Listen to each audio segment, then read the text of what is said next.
ఇవ్వండి ఆ ఉల్లిపాయ పేస్ట్ అవన్నీ ఆగటానికి ఒక స్పూన్ వేస్తున్నానండి, స్పూన్నర వేస్తున్నాం. ఇప్పుడు కొంచెం హైలో పెట్టండి, ఆయిల్ వేయడం కదా.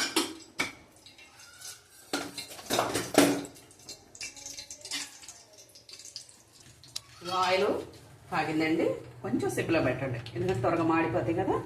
ఈ బిర్యానీ ఆకు 2 కట్ చేశాను, ఒకటి కట్ చేసి 2 ముక్కలు చేసా. దాల్చిన చెక్క, లవంగాలు, యాలకులండి, ఒక స్పూన్ జీలకర్ర, ఇవన్నీ చక్కగా అయిన తర్వాత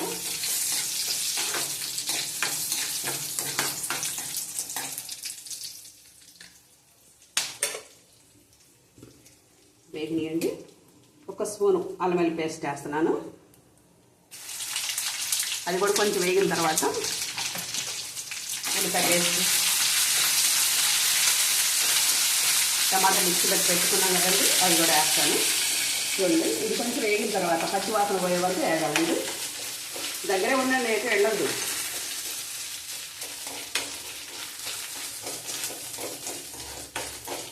కొంచెం కలర్ మారింది కదండి, వేగింది. 3 పచ్చిమిర్చి చిల్లి తీసి పెట్టానండి.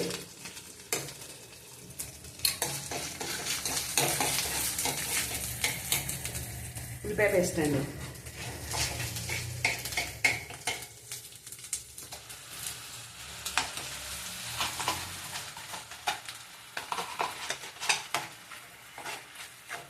కొంచెం హైలో పెట్టుకున్నానండి.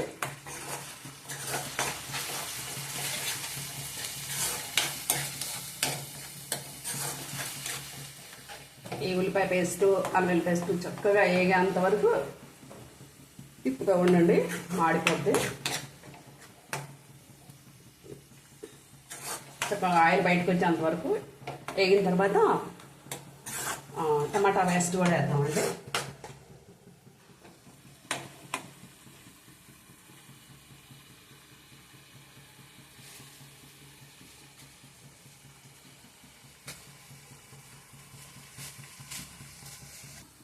ఆయిల్ పైకి వచ్చింది కదండి, ఇప్పుడు టమాటా పేస్ట్ కూడా వేస్తున్నాను.